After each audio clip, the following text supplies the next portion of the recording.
ብሔራዊ ምርድዳእ ወይ ብሔራዊ ዘተ ብሔራዊ ዕርቂ ኢሎም ብብዙሕ መንገዲ ብብዙሕ ሽም ዝፅውዕዎ ዘለው ናይ ሽርሒ መፈፀምን ንገሊኦም ከዓ ተስፋ ይኸውን ደኾን ይኾን ዝብልዎ ገሌና ብደንብ ጌርና ዝተረዳእናዮ ሚስጥሩ እቲ ዕላማ ናይ ገለ ግለሰባት ከዓ እንታይ ምዃኑ ስለ እንፈልጥ ኣንታ ሸራሪፉ ዳ ዝዓዲ ናብ ዝኾነ ሕመቕ ከየውድቃ ኢልና እንሰግኣሉ እዩ ብሔራዊ ዕርቂ ምግባር ይኹን ብሔራዊ ዘተ ምግባር ብሔራዊ ምርድዳእ ክህልወካ ምግባር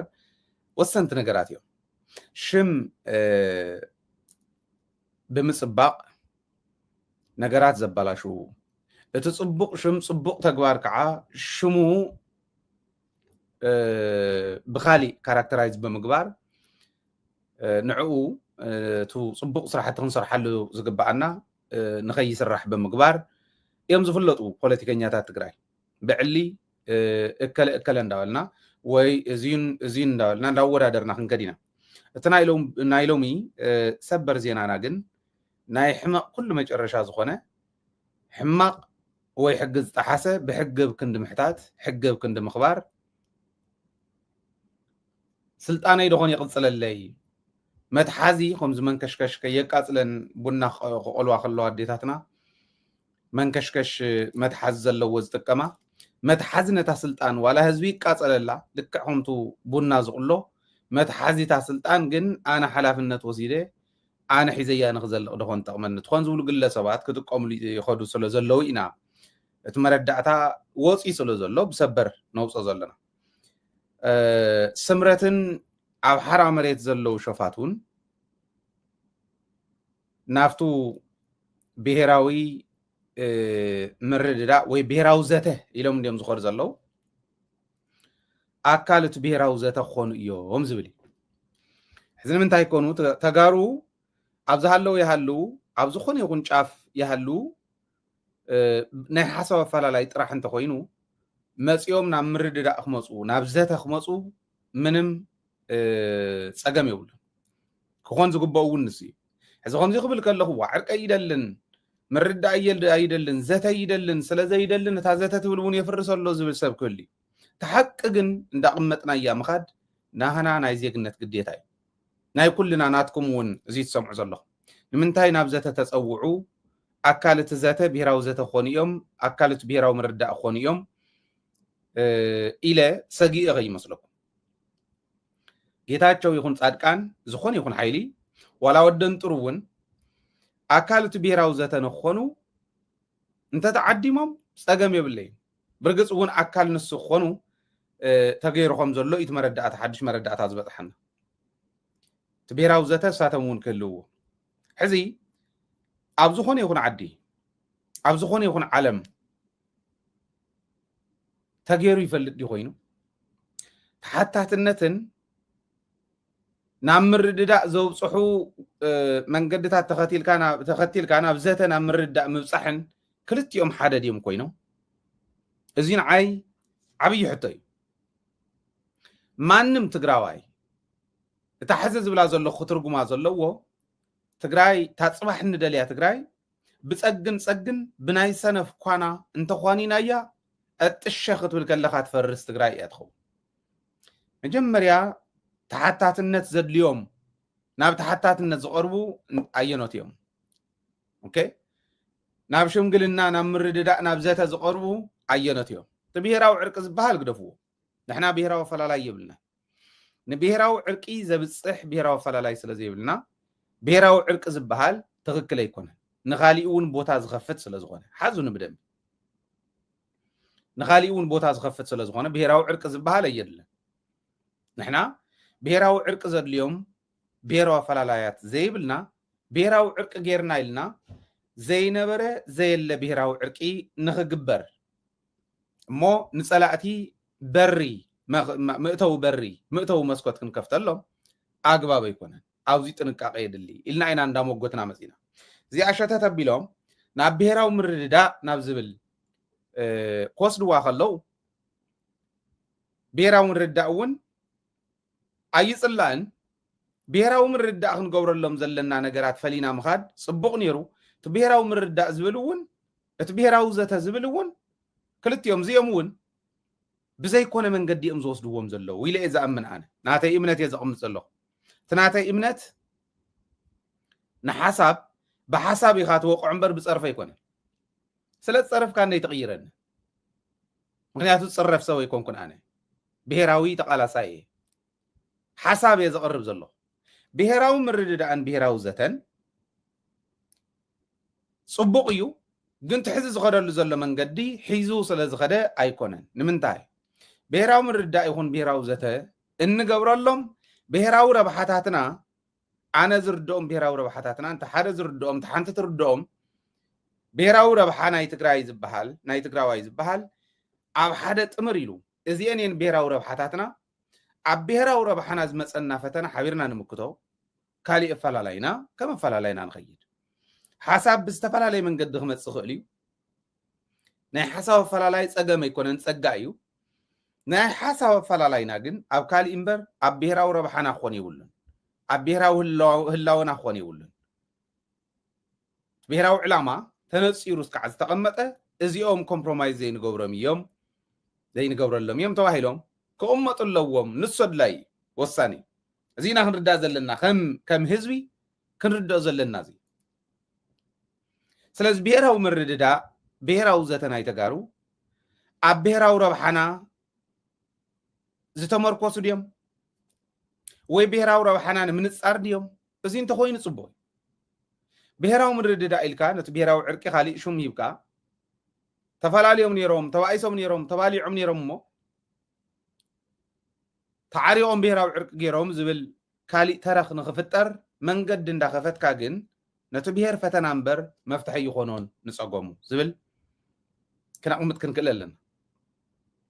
ازي كم بهر كنردو كنكللن نازولي سلازي بهراوي مردا بهراو زتخ جبريو اكل بهراو زتخع سمرت زبحال بعد كاو قال سنه تግራይ ክፋለ ማየ ዝበለን ኣብ عتقاو قالس بسمرت انداته مرحه بصدقان انداته مرحه زخيد زلو عتقاو قالس زكايد زلو ناي شفتا غجلن اكالت بهراو زته خوينم اب تግራይ كقمطو شفاتو عفار كوينم توكل تسديدوم ناي كتما شفاتو اديس ابابا خوينم توكل تسديدوم اب تግራይ كزاتو ማለት زي عندي حقي كم انا تاتواص ويل دحان اكلت تساتفلو ወይ ከለይ ተሳተፈሉን ኢልካ ንምቕማጥ እንታይ ኮነ ብሄራው ረብሓና ንምፍላይ ዲና ንኸድ ዘለናስ ሓደ ስልጣን ስለ ዘይረኸበ ተኾሪፎ አዲስ አበባ እናኽረምበጠ ስለ ዘሎ ነዚኦም ኣጆኹም ግድ የለን ሞ ነዚኦም ክንድዚ ይውፅሖም ነዚኦም ክንድዚ ይውፅሖም ኢልካ ስልጣን ክትካፍል ዘይነበረ ተረኽ ክትፈጥር ኢኻ ትኸድ ዘለኻ ዝብል ሕቶ ግን ንዓይ ሕቶ እዩ በደንብ ንሓዞ ከም ተጋሩ ንሓዞ ሓሳብ ነቕርበሉ ኣብዚ ከምዚ ክንብል ከለና ኦኬ ንሕናስ አዲስ አበባ ኸይድና ንስኹምስ ናብ ኤርትራ ደ ትኸዱ ኣለኹምን ጽምዶ ደ ትብሉ ኣለኹምን ዝብሉ ኣለዉ ቁጽሪ ሓደ እቲ ጽምዶ ዝብል ዘሎ ንኤርትራ ይከደን ኣብ ዓዱ ኮይኑ ምስ ጎረቤት ሃገር ሰላም ይዘድል ኢሉ ሰላም እንዳሰበኸ ሰላም እንዳሰርሐ ዘሎ እዩ ስለዚ ንሃገርነት ኢኻ ትኸድ ዘለኻ ምስ ኤርትራ ምስራሕ ምስ ኤርትራ ሰላም ምፍጣር ጽምዶ ምባል ኣብ መንጎና ናይ ሰላም ኮሪደር ናይ ሰላም ድንበር እምበር ናይ ኩናት ድንበር ይህሉን ምባልን ኣይ ንሕና ኢትዮጵያውያን ኢና ምስ ኢትዮጵያ ኮይና ተው ናጽነተይ ዝብል ዘሎ ህዝቢ ክድቆስ ክንሰርሕ ኢና ምባልን ክልቲኦም ነንወይኖም እዩ ተፈላላይ ርኢኹም እዮም ቁጽሪ ሓደ ምስ ጎረቤት ሃገር ንሰላም ክንሰርሕ ኢና ማለት ናብ ኤርትራ ምኻደ ይኮነ ኤርትራ ኮይኑ ኣብኡ ኮይኑ ዝፍክር ትግራዋይ የለን ኣፍታ ድንበርና ንራኸብ ህዝብን ህዝቢ ይራኸቡ ህዝቢ ዝራኸብ ዘሎ ህዝቢ ኤርትራን ህዝቢ ትግራይን ሰላም ክፈጥር ኣለዎ ይዝበሃል ዘሎ ሰላም ንክፈጥር ህዝቢ ይራኸብ ኣሎ ሰላም ንክፈጥር ምርኻቡ ኣብ ድንበሩ ምርኻቡ ንኤርትራ ኸይድካ ይብል ናብ ኢትዮጵያ ዝኸዱ አዲስ አበባ ኮይኖም ንትግራይ ክብድሁ ንትግራይ ክፍትኑ ዝኸዱ ዘለዉ ግን ትግራይ ፍጹም ናጽነታ ከተረጋግጽ ኣይትኽእልን ዝብል ዕላማ ዝሓዙ ምስ ኤርትራ ምስራሕ ካልኣይ ነጥቢ ሰላም ምፍጣር ምስ ህዝቢ ኤርትራ ናጽነት ህዝቢ ትግራይ ናጽነት ትግራይ ትግራዋይነት ማእኸል ገይረ ከረጋግጾ እየ እዚ ዝረጋገጽ ከዓ ምስ ጎረቤት ሃገር ሰላም ብምፍጣር እዩ። እሞ ከዓ ንዓና ዝመስሉ ስለ ዝኾኑ ቅድሚ ሕዚ እውን ተጋጊና ነርና ኢሎም ኣሚኖም ዋላ ድሓነ ይእመንን ኢሳያስ ንበሉ ኣይእመንን ሻዕብያ ንበሉ ህዝቢ ኤርትራ ተዋጾ ሰላም ምዃና ኣይጠፍኦን ኣብ መንጎ ዝራኸብ ዘሎ ህዝቢ ስለዚ ንሕና ዋላ ክንድድላዮም እንተሓሰቡ ኣይክእትውኹም እዮም ናፍታ ገደል እንተተባሂላ ተሃይለ ዝሓታ ዝነበረ ናብ ገደል ከይነኣቱ ኣጸቢቕካ ኣዋሕሊልካ ናይ ምስራሕ ግዴታ ናህናይ ናብ ገደል እንተእትዮምና ከይነኣቱ ምስራሕ ይብቀደሙ ንዑ ኢና እኮ ውሕሉል ብዝኾነ መንገዲ ንኺዶ ንብል ዘለና ኣብዚ ጥርጣረ የብለይና ናይ ባዕልና ሓላፍነት ምእታውን ዘይምእታውን ነገር ግን ምስ ኤርትራ ሰላም ንፍጠር ኢልካ ምስራሕ ጽምዶ ኢልካ ምኻድን ናብ ኢትዮጵያ ከይድካ ፍጹም ትግራይ ፈትለኽ ኢልካ ይትኸድን ኣካል ኢትዮጵያ ኢኺ ምባልን ንብሔርተኛ ተቃላሳይ ከም ሃይለ ዝበለ ንህዝቡ ማእኸል ዝገበረ ቃልሲ ንዘካይድ ከም ሃይለ ዝበለ ክልቲኦም ማዕረ ይኮኑን ናይ ሰማይን ናይ መሬትን ኣፈላላይ ኣለዎ ክንዱ ዝኣክል ኣፈላላይ ኣለዎ ኣዲስ ኣበባ ኮይኖም ኣብ ዝተፈላለዩ ከባቢ ሸፊትና ኢሎም ዝቃለሱ ዘለው ትግራይ ናጽነት ከይተረጋግጽን ካብ ኢትዮጵያ ብትዋሃበ ክትካቦ ትነብሪ ኢትዮጵያ እንዳመጸት ኣብ 10-20-30 ዓመት እንዳመጸት ክትጭፍጭፈክ ግዴታ እዩ እዚ ተቀበል ከም ትግራይ ተጨፍጨፍ እዩ ትርጉም ንኤርትራ ገጽ ጽምዶ ንፍጠር ኢሎም ኣብ ድንበርና ንራኸብ ብማዕረ ፓራሌል ኮይንና ንኸይድ ታናተይንሳ ስለ ዝኾነ ፓራሌል ኮይንና ንኸይድ ኦፍ ኮርስ ሃገር እዮም ንሳቶም ኤርትራውያን ብኻሊእ ክርድእዎ የብሎም ሃገር እዮም ሃገርን ክልልን ማዕረ ንግበር ኣይኮነን ትግራይ ግን ካብ ኤርትራ ዘይነኣሰ ዓቕሚ ኣለዋ ወታደራዊ ዓቕሚ ኢኮኖሚያዊ ዓቕሚ ዲፕሎማሲያዊ ፖለቲካዊ ዓቕሚ ኣለዋ ስለዚ ትግራይ ዓቕሚ ሒዛ ኤርትራ ዓቕሚ ሒዛ ንሕና ዘይብልና ንሶም ዘለዎም ንሶም ዘይብሎም ንሕና ዘለና ሒዝና ንራኸብ ኣበይ ንራኸብ ኣብ ድንበርና መራሕትና ናፍቲን ከይዶም ናብ ክልቲኡ ከይዶም ሰላም ምስባኽ ዲፕሎማሲያዊ ረኽቢ ንምግባር ዘብቅዕ ፕላትፎርም እስካዕ ዝርከብ ተስብዲ ፋክቶነት እንተስ ብነፃ ሃገርነት እስካዕ ንደራጆ በትሕዚ ዘሎ ህዝቢ ንህዝቢ ረኽቢ እቲ ኢሊት እውን እናተራኸበ ከምቲ ንገብሮ ዘለና ክሰርሕ ኣለዎ ንምንታይ ንናጽነት ትግራይ ንናጽነት ትግራዋይነት ነፃ ኮይኑ ካብ ኢትዮጵያዊነት ነፃ ኢንዲፔንደንት ኮይኑ ኣብኡ ተመርኮሰ ከይኸውን ኣብ ባዕሉ ክምርኮስ ንሰርሕ ስለ ዘለና ክልቲኦም ማዕረ ይኮኑ እዚ እንተኢልና ብሔራዊ ምርዳእ ዳ እሞ ብሔራዊ ዘተዳ የድልን ይኽትብል ንትኽእል ኢኹም የድሊ እዩ እንታይ ግን ይዝግበር ንዑ ንዓድኹም ሽፍትነት ግደፍዎ ዓጀውጀው ግዛዕ ከይድኩም እውን ግደፍዎ ኣዲስ ኣበባ ከይድካ ምፍካር እግርኻ ትጎትት ኣለኻ እቶም ዶ ብልዓዮም መባል ቀይሕ መስመር እንዳበልካ ብቆልዑ ኩታሩ ፍቲነፍቲን ኮይኖም ቀይሕ መስመር ምስማር እዚ ንግደፎ እንታይ ደኣ ንግበር ትግራዋይነት ማእኸል ንግበር ናይ ትግራይ ናጽነት ማእኸል ንግበር ናይ እከለ ዝበሃል ስልጣን ኣይኮነን ማእኸልና ጌታቸው ስልጣን ስለ ዘይረኸበ ጌታቸው ኣዲስ ኣበባ ኮይኑ ክዕዝፍ ናቱ መገልገልቲ ብረት ሒዞም ኣብ ዓፋር ናብ ካሊእን ክሽፍቱ እዚ ከም ምርኣይ ንላዕሊ ውድቀት የለን ስለዚ ንትግራዮም ይምፁ ብረቶም የውርዱ ናብ ትግራዋይነት ይተው ይመለሱ ኣብ ትግራይ ኮይኖም ተቃወምቲ ፓርቲ ኮይኖም ክቃለሱ ይኽእሉ እዮም ስልጣን እንተኮይና ታመርኣይቶም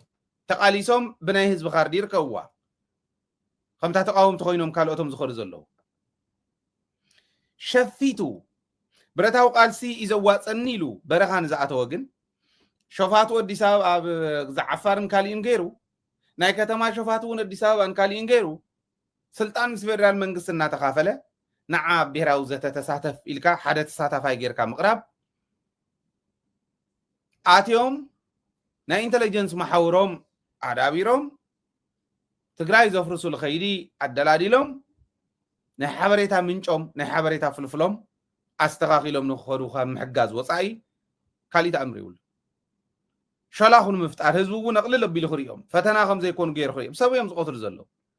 10 ሰብ ደቐቲሎም ኣብዙ 2-3 ወርሒ 10 ተጋደልቲ ቀቲሎም ክንደይ መይትዎም ናቶም ዝብል ክሰፍር ክቆፅር ይደለ ቶም ጀጋኑ ንዓዶም እንዳመከቱ ንዓዶም መስዋዕትነት ንምኽፋል ንህዝቦም ዝወፅ ጀጋን ስውእ ከለው ግን ይሕመኒ